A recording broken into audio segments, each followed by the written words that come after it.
Olá, seja bem-vindo a mais uma emissão da STP-TV. Hoje recebo Kelvin Guadalupe e juntos vamos lançar um olhar sobre a economia são-tomense e a importância do investimento estrangeiro. Não sai daí, conto-lhe tudo após uma reportagem.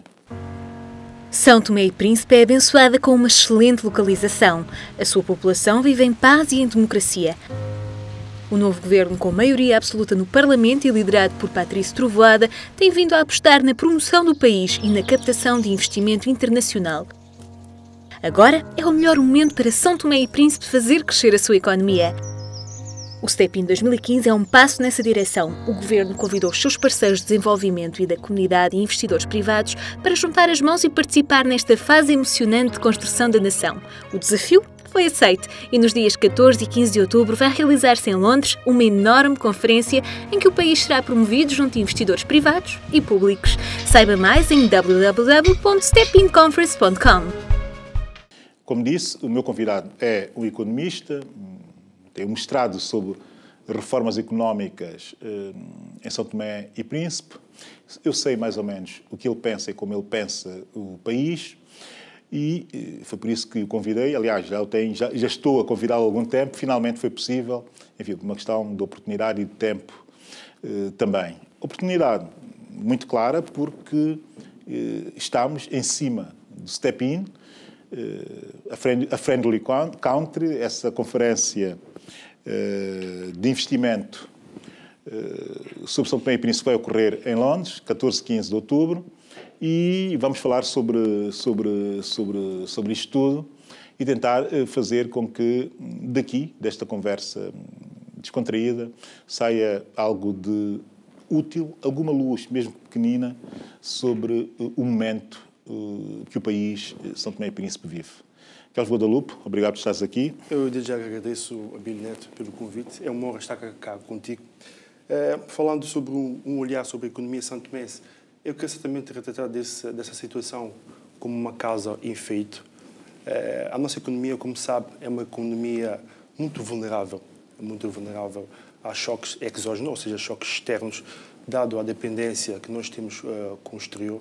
Só fazendo um recapitular daquilo que nós temos até a presente data, São Tomé e Príncipe vem financiado ao nível do financiamento do seu orçamento de Estado e também do país, tem desequilibrado certamente a sua dívida, correto? Ou seja, tem financiado, melhor dizendo, o seu desequilíbrio externo face às contas com alguns donativos, alguns empréstimos multilaterais e bilaterais e também com alguns bónus petrolíferos mais recentemente. Como se sabe, no horizonte de tempo entre 2000 e 2006, nós tivemos um ponto crítico na nossa dívida externa, que atingimos aos 359,5, digamos 160 milhões de dólares, que refletiu no valor de 288,5% do nosso PIB. São valores elevados.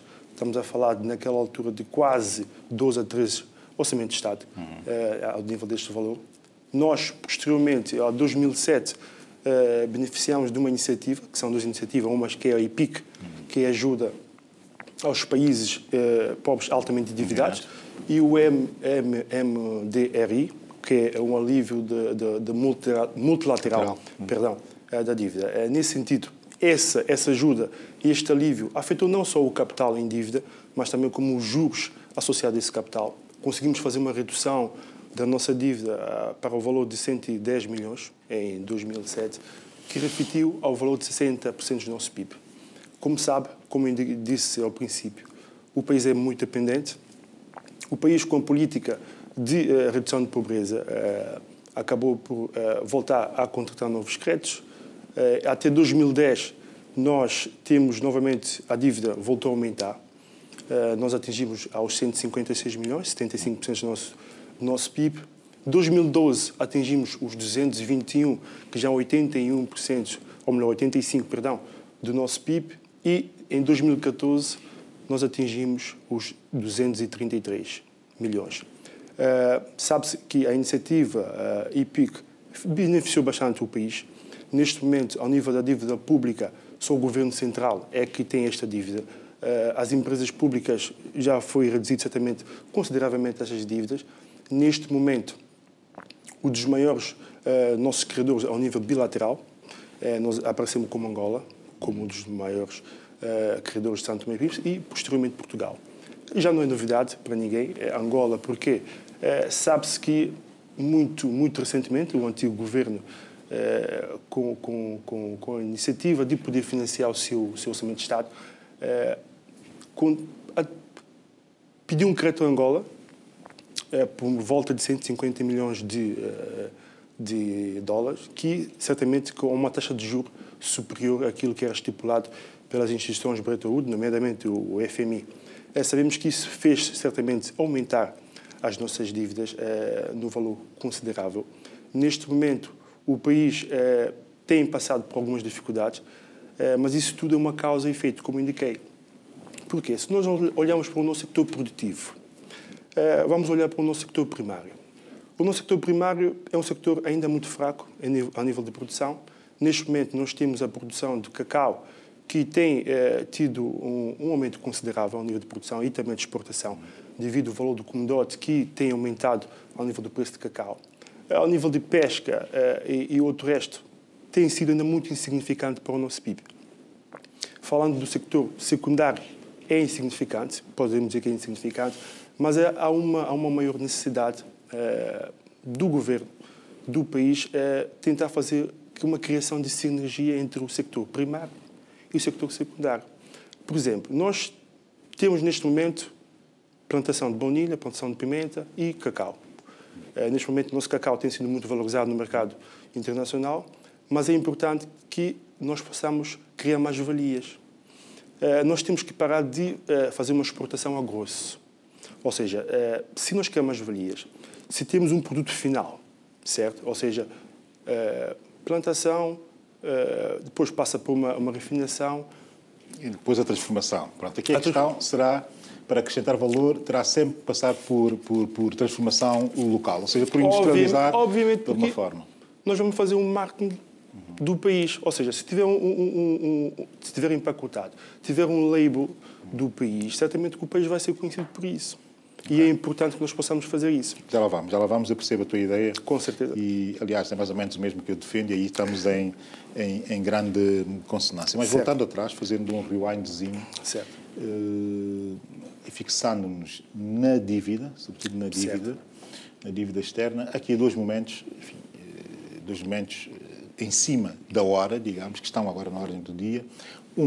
Que é o último comunicado do FMI, que de facto volta a chamar a atenção para a questão da dívida. Muita gente pensa que isto é algo atual, mas é algo que consta já dos diversos comunicados que o FMI vai fazendo relativamente à economia ou às finanças públicas são tomenses. Acho que estive a reler os anteriores, acho que os últimos 7 ou 8 comunicados vão essencialmente nesse sentido, controlar o endividamento público, controlar a dívida. Segundo, pela primeira vez, muito recentemente,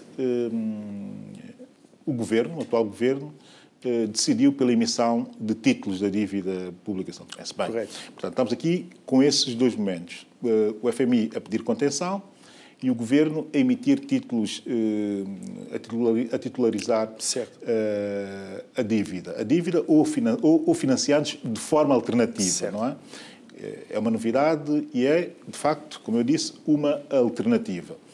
A questão é a seguinte, em termos gerais, não vamos entrar aqui em detalhes, mas em termos gerais, como ultrapassar essa necessidade quase que vital, não vamos entrar também nas causas, mas como ultrapassar essa necessidade quase que vital do Estado se endividar de tal forma que esse endividamento condiciona muito ou imenso a execução de políticas verdadeiramente públicas. Certo. O que eu posso dizer é o seguinte. Não há muita alternativa para o nosso Estado. Ou nós mudamos de paradigma, ou nós mudamos de modelo económico, ou o país não tem saída. O país tem tentado, certamente, como a Bíblia acabou de dizer, através de muito esforço do FMI, tentado se financiar, correto? Ou seja, ter fluxos de capitais que não são geradores de dívidas, correto? Tentando atrair mais o IDE, que é o investimento direto estrangeiro, tentando, certamente, muito recentemente tive o conhecimento que o país tem uma maior tendência em buscar os fundos que é das contas nacionais de petróleo, por forma também a financiar Orçamento Geral de Estado, por forma a fazer com que o nosso orçamento correto não seja um orçamento com muito déficit. Sabe-se que o Estado, ao nível de receitas, a nossa receita não ultrapassa, digamos, 16 ou mais do que isso do nosso PIB. É muito pouco para um país que praticamente 95% do capital do OGE é capital externo, através dos donativos, etc. Para além disso, ao nível de despesas das contas públicas, nós temos um Estado subcarregado. Um Estado que, durante um período de tempo, tem feito uma política, que é uma política de louvar, que é formar quadros. Esses quadros, após serem formados, não criou-se uma política de absorção para absorver esses quadros. Ou seja, é mesmo que criar um produto, não fazer um segmento de mercado para vender esses produtos. Mas aqui entra outra questão, que é o seguinte. Como é que um Estado dependente como o nosso, que já tem uma administração pública, por sua vez, cara, no sentido daquilo que é a produtividade da mesma, e a produtividade do próprio país, que é baixa, como é que um Estado, com esse tipo de estrangulamentos, pode, ainda cima, num país com uma economia bastante débil e frágil, e para não dizer quase que inexistente, como dizem alguns economistas são-tomenses, como é que um Estado com essas características consegue, ou conseguiria, ou conseguirá estimular o regresso, ou ter uma política de regresso, por exemplo, de quadros e de sua integração. Sua integração aonde? Mais ainda na administração pública, não havendo economia que absorva essa... Aí é que está, por isso que eu estava a lhe indicar, Abílio. Se o Estado, por exemplo, no Orçamento Europeu, eu sei que isso começou em 2000. Em 2000 tivemos uma vaga enorme de estudantes que saíram. Entretanto, sabe-se que o Estado não criou uma política que pudesse absorver todos esses quadros. Certamente que esses quadros tinham que ser absorvidos no sector privado, não no sector estatal. O sector estatal tem sido subcarregado porque, se eles não criaram umas políticas que pudessem absorver os quadros não podiam entrar no desemprego. Ou seja, acabamos por absorver todos esses quadros e, obviamente, com isso, faz também com que a despesa pública venha aumentando dia após dia. Tu há bocado falavas da mudança de paradigma, ou seja, enfim, da alteração do modelo económico. Certo. E caracterizaste mais ou menos, enfim, ou seja, indicaste alguns dos elementos que caracterizam o nosso modelo atual, que é obviamente um modelo muito inspirado no combate à pobreza, muito sustentado enfim, digamos que nas doações, muito financiado pela comunidade internacional, digamos assim, não é? Agora, que modelo é que podemos propor? Que modelo é que podemos propor para ser alternativa, aqui sim alternativa, no sentido de advérbio, de vir a seguir, a esse modelo anterior com que nós, que tem marcado a vida económica? Eu creio que esse ponto talvez possa vir a ser abordado cá, mas eu já vou avançar, é o seguinte. No meu ponto de vista, eu creio que o Estado tem que criar condições para nós atrairmos mais investimento direto estrangeiro. Certamente que o investimento direto estrangeiro, primeiramente, não irá acarretar dívidas para o Estado, irá fomentar o sector privado, irá aumentar o nível da empregabilidade e tudo isso, o Estado irá conseguir absorver isso como receitas posteriormente. Através de impostos e de outras... E também numa redução das contas públicas, com as despesas que nós temos neste momento. É importante que o Estado possa fazer isso. Como fazer? Neste momento, como todos nós sabemos, há uma ideia que todos os santomenses hoje em dia suportam, que é a transformação de Tomé e Príncipe numa plataforma de serviços. Certo? Essa transformação, como é que se vai fazer? Temos hoje, e ainda neste mês, há essa tal conferência que todos já dizem, de Step-in. Eu creio que esse Step-in, se tudo correr correto, se tudo for como é esperado, se nós conseguimos, juntamente com os investidores e os doadores, convencê-los no Step-in a fazer um Step-up, certamente que nós podemos sair, digamos assim, dessa situação que nós encontramos neste momento ao nível do nosso sector económico e também sector financeiro. Isso é interessante, porque muitos santomenses, enfim, o que eu tenho falado, o que dizem é o seguinte, que isto é central, ou seja, temos de facto que fazer esse tipo de abordagens ao mercado internacional, temos que nos abrir e convidar, efetivamente, a que nos olhem e que nos olhem como, digamos, como um local também económico, um local onde se possa ter atividade económica, onde as empresas possam ver benefícios de operarem naquele mercado. Portanto, tem que se começar por algum lado e pode-se começar e deve-se começar sempre pela apresentação daquilo que são as melhores condições que o país tem para oferecer. Como é óbvio, quando se vai apresentar as melhores condições, esquece sempre de apresentar, não se apresenta, as piores condições. Certo. O que é importante, antes de dizer o bom, temos que dizer o mau. Claro. Para ti, o que é o mau? O que é que pode funcionar como, digamos que, como fator de maior risco para o investidor estrangeiro que quer investir em São Tomé e Príncipe? Qual é o fator de maior risco para o investidor estrangeiro que quer investir em São Tomé e Príncipe? Considerando, e depois iremos, eu aqui quero fazer o contrário, depois iremos os fatores de menor risco, ou seja, a atratividade para o país. Está bem, essa é uma pergunta pertinente, Abílio. Eu vou dizer o seguinte, as multinacionais, antes de internacionalizar certamente um produto seu, certamente que eles fazem análise de mercados, fazem algumas pesquisas e, sobretudo, veem um segmento do mercado. Entretanto, eles também olham para os riscos, como a Abílio acabou de dizer. E certamente encontramos os riscos políticos. Os riscos políticos estão subdivididos em riscos do país e riscos das empresas. Bem, concretamente, o risco do país, temos um exemplo muito comum, que é a expropriação ou a nacionalização de bens, correto, privados. Esse é o risco máximo, o risco político máximo para qualquer investidor ou qualquer plano de expansão. E nós temos esse risco em São Tomé. É importante que se diga isso. Não, porque não temos, de facto, um estatuto de propriedade de terras muito, digamos, muito claro. Mas o Estado está trabalhando nisso. O que é importante dizer, o Estado está trabalhando nisso, mas tem que se trabalhar mais ainda. Sabemos que a nossa justiça não funciona, ou se funciona, é muito lenta. Outro risco, outro nível. Pois é. Sabe-se, dando alguns exemplos da expropriação de terra, eu só quero dar alguns exemplos internacionais, depois dar um exemplo nacional. Nós tivemos, algum tempo atrás, uma das empresas multinacional, que é a Parmalat, que foi nacionalizada no Brasil, que é uma empresa italiana, foi nacionalizada no Brasil, devido a um litígio que teve com um banco brasileiro, e acabou por ser nacionalizada. Teve um outro caso, que também incluía a Parmalat e Nestlé, mas já foi em Venezuela, dado ao facto que estavam a ser acusadas de criar um cartel por forma a estabelecer os preços e a quantidade de produto que certamente seriam introduzidos no mercado, obviamente prejudicando outras empresas nacionais. E o antigo presidente, que é o Hugo Chávez, certamente fez uma ameaça dessas. São este tipo de ameaças que certamente nenhuma empresa quer ouvir. Tem um outro caso, que é uma empresa petrolífera espanhola, que é o YPF, que foi nacionalizado 51% em Argentina. Ou seja, nacionalizada, quando digo nacionalizada, é expropriada. Sim, Repsol IPF, sim. Ou seja, agora, dando um exemplo nacional. Não queria abordar isso aqui, mas é importante, algumas pessoas ainda continuam comentando isso, é sobre a nossa empresa Rosema, empresa de cerveja.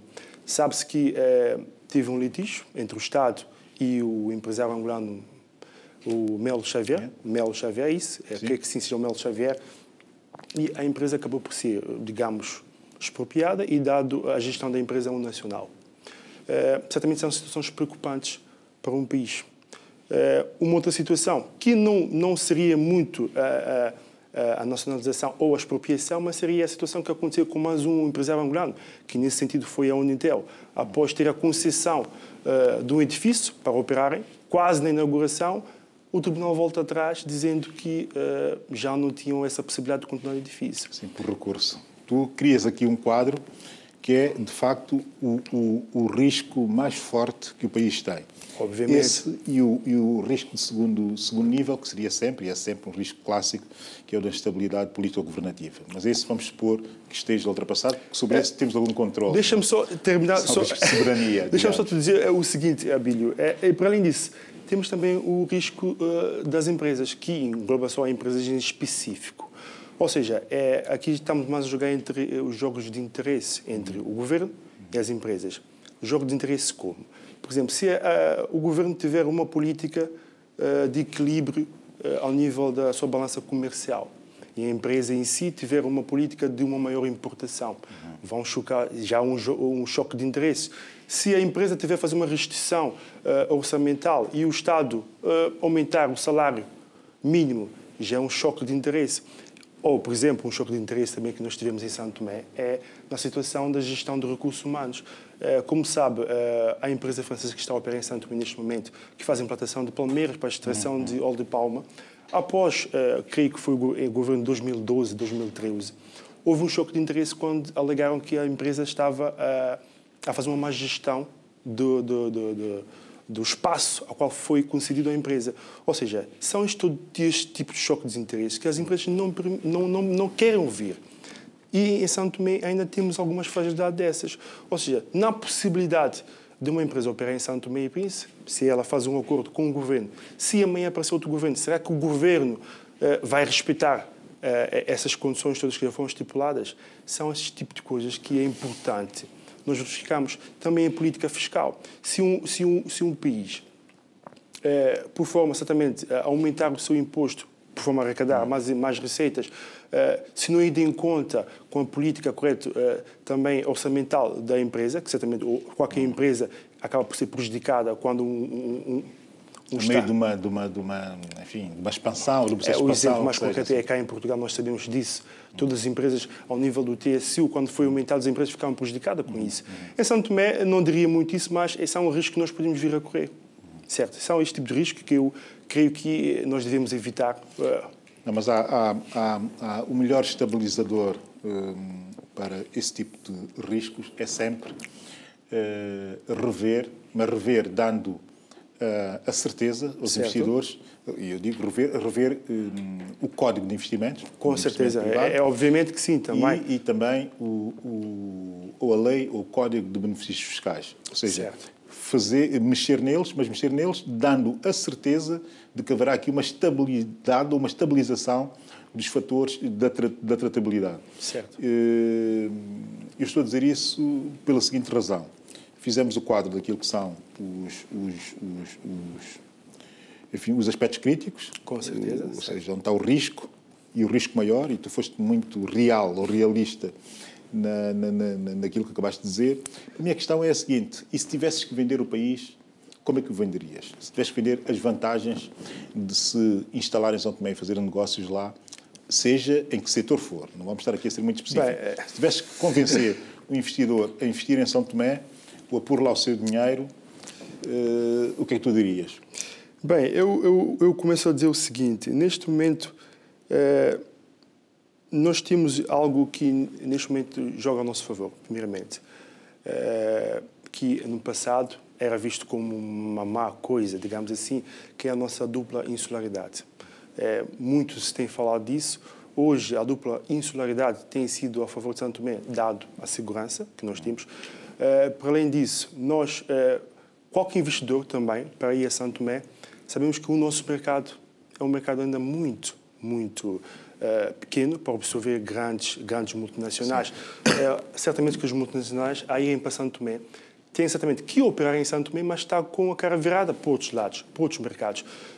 Sabe-se que nós estamos neste momento distante à costa africana a 250, 225. Vamos por isso por hora. Hora e 20, hora e um quarto, hora e meia, hora e 45. Certo.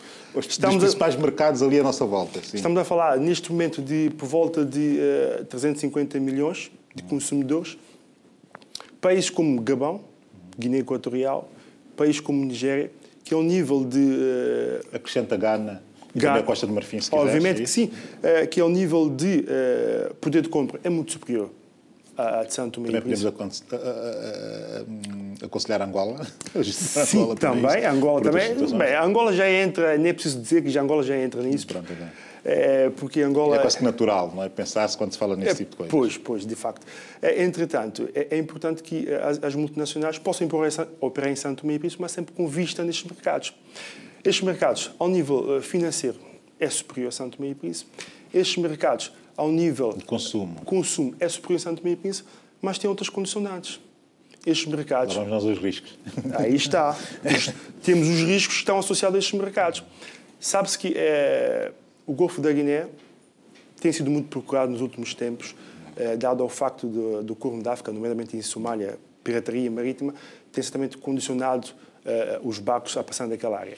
Neste momento, nós temos uma outra parte da África que praticamente está perdida, desde o verão, da primavera árabe, que é o Maghreb. Certamente, as multinacionais estão à procura de um espaço onde possa ser dar-lhe menos riscos possíveis, tanto os riscos políticos como os riscos económicos ou tipo de risco qualquer. Social também, há riscos sociais. E certamente que essas multinacionais, ao fazerem isso, obviamente que vão analisar esses mercados. São Tomé e Príncipe tem, nesse momento, essas condições. Nós, como o Abílio citou, mas antes de aconselhar qualquer multinacional a São Tomé e Príncipe tem que rever o seu código de investimento. Há que fazer uma reforma ao nível da sua política fiscal. Tudo isso é que vai atrair as empresas. E também, não se esquecendo das infraestruturas. Nós não temos infraestruturas. Nós temos que criar infraestruturas. Porto de Águas Profundas e um aeroporto como deve ser? Obviamente que sim. Abílio, verificamos o seguinte. Eu quis certamente tocar neste assunto, mas o Abílio certamente me desviou do tema, mas eu vou chegar lá. Eu vou dizer o seguinte. Neste momento, como se sabe, nós temos um problema grave ao nível do nosso porto. Nós sabemos que quando um nacional importa qualquer mercadoria, tem associado o custo CIF, que é o custo da produção, exportação, etc. Entretanto, estes barcos, todos os barcos que tiverem talados superior a 2,5 metros, não conseguem atracar no Porto de Ana Chaves. E o mesmo acontece na região autónoma do Príncipe. Barcos com talados de 1,20 metro não conseguem atracar. O que é que isso acontece? Isso acaba por ter um efeito multiplicador. Ou seja, multiplicador do lado dos custos. Obviamente, isso acaba por funcionar como se fosse o IVA, mas não é o IVA. Entretanto, os comerciantes que compram ao grosso pagam uma taxa devido à demora que a mercadoria tem de sair do barco para a terra. Certamente, ele ao vender isso para retalhistas, vai vender... Imputa os custos. Imputa os custos. E quem acaba por, certamente, receber todos os custos são os consumidores finais. Sim, mas aqui a questão é ainda outra. Nós estamos aqui a pensar ainda a nível de importação para consumo. Com certeza. Mas nós temos que perceber, e tu aí passaste um pouco a margem, certo, mas dá para perceber como é que a coisa é pesada. Sim. Mas nós temos que perceber e fixar o seguinte, é que todo esse percurso que acabaste de descrever funciona igualmente para quem quer investir em São Tomé, ou seja, obviamente que sim, criar uma estrutura industrial ou semi-industrial, ter que construir um edifício, todo esse percurso eu fui nesse exemplo que é um exemplo mais básico que nós vemos até a presente data. Porquê? Porque obviamente que qualquer investidor ele terá que certamente importar alguns materiais, porque nós não temos esses materiais. Ou seja, o material nunca chega ao preço certamente que foi estipulado, porque certamente tem esses custos que são imputados, dado o facto que nós não temos condições, tanto no nosso aeroporto, nem como no nosso porto, para certamente... até no nosso aeroporto não diria muito, mas principalmente no nosso porto. E são situações preocupantes. São situações que, antes do governo, certamente, tentar fazer uma política que possa atrair mais investidores, temos que pensar nesse tipo de infraestruturas. Terás sempre de dizer aos investidores que isso vai acontecer, porque senão não os consegues, muito dificilmente consegues atrair. Por exemplo, eu tenho uma situação que eu quero falar, por exemplo, de um dos motivos também, não diria muito de investidores, mas que tem algo a ver com o turismo, que também passa por isso, que é a nossa capacidade, não sei se já foi atualizado os dados, a nossa capacidade de alojamento dos turistas, que é o seguinte, por exemplo, São Tomé e Príncipe, nós queremos atrair investidores. Estamos no bom caminho, só que, para além das infraestruturas, nós também temos outros problemas ao nível da habitação. Certo? Se nós, por exemplo, amanhã, ou depois de amanhã, se um cruzeiro atracar no nosso porto com 1.000, 1.500 pessoas, será que nós temos capacidade para alojar essas pessoas todas? Não, se estamos a falar ao nível de dormida, já deixas de ter capacidade de resposta. Em 2010, para esse tipo de... tínhamos o conhecimento que nós tínhamos por volta de 580 e tal quartos, que convertia-se em de 800 e tal camas. Estamos a falar em 30 alojamentos no país. Certamente que nos últimos tempos, desde 2010, aumentou, mas ainda não sabemos que tem essa capacidade para abrigar esse tipo de pessoas, ou essa quantidade de pessoas. São situações também que são preocupantes, obviamente. Uma outra coisa que eu quero também dizer neste momento, que é um bocado preocupante, apesar de que eu sei que não influencia muito, digamos assim, ao nível do investimento, que é o nosso sector financeiro. Neste momento, como sabe, não quero certamente estar aqui a misturar as coisas, mas eu quero abordar sobre esse assunto. Nós temos uma preocupação do nosso sector financeiro, que é a seguinte. O Banco Central tem evitado esforços, certamente, por forma a reduzir a taxa de referência que os bancos comerciais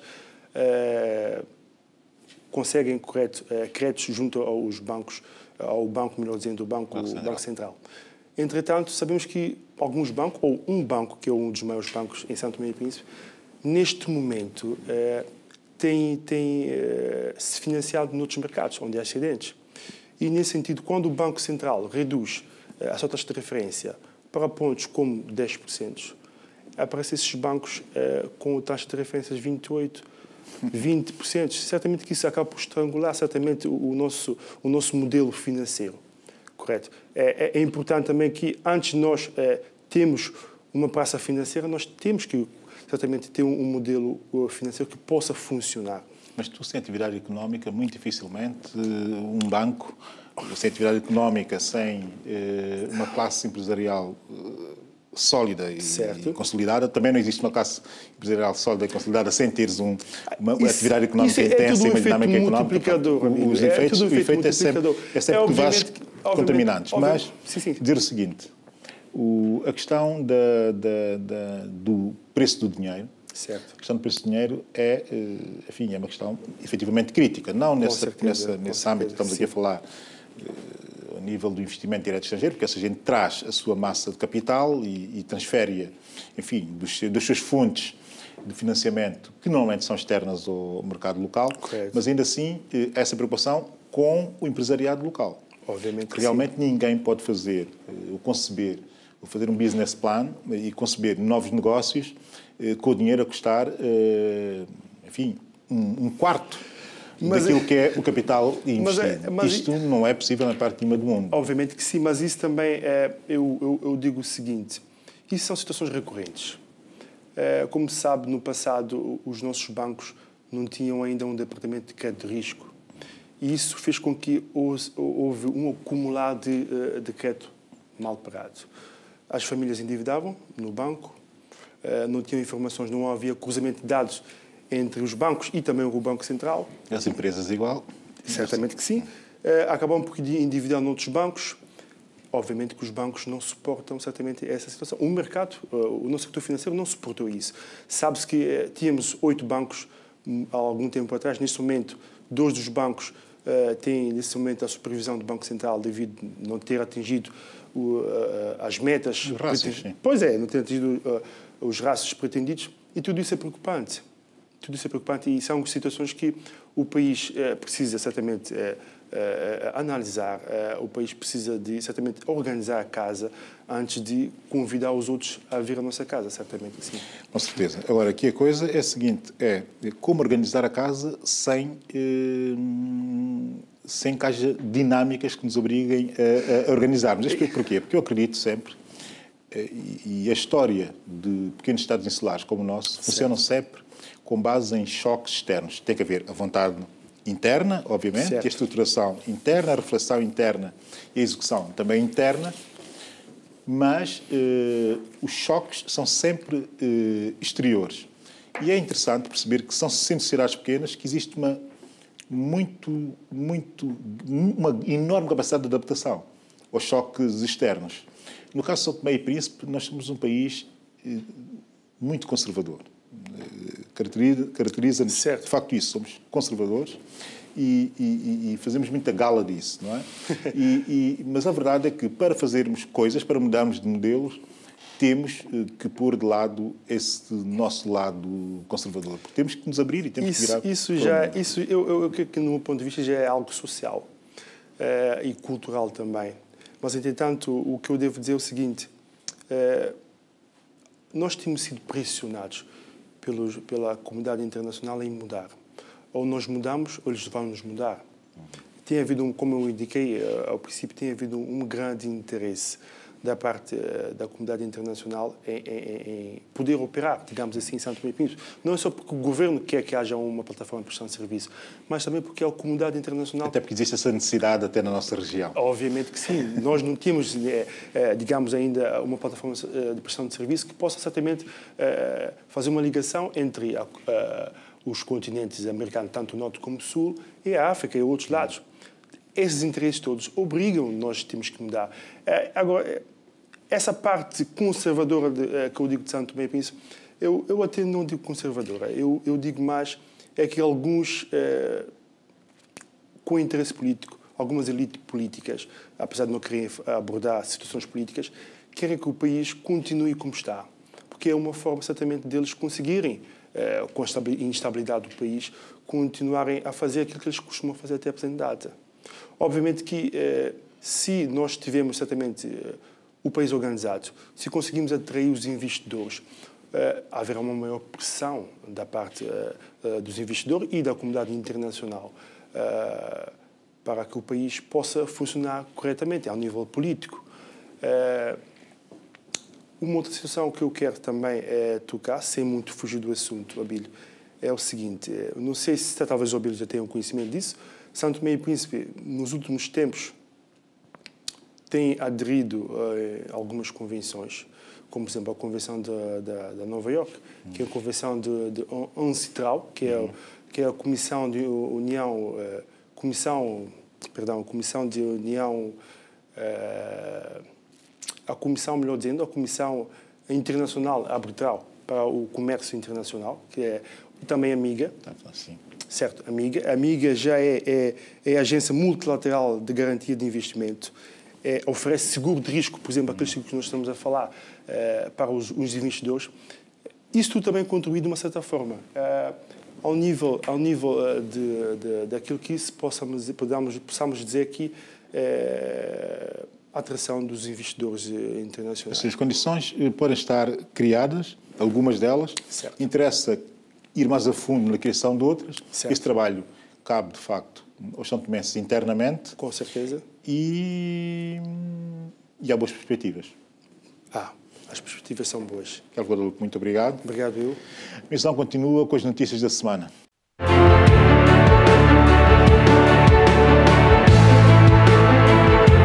Para já, fica atento às notícias internacionais. Quase 1 milhão de pessoas estão em risco de segurança alimentar devido à seca em Moçambique, informou o porta-voz do Conselho de Ministros, Mouzinho Said. O Governo está a criar programas de abastecimento de água e fornecimento de lanches nas escolas, como forma de incentivar os alunos a frequentarem as aulas. Pelo menos 4.799 alunos abandonaram as aulas devido à seca nos distritos de Chigubo e Guijá, na província de Gaza, sul de Moçambique.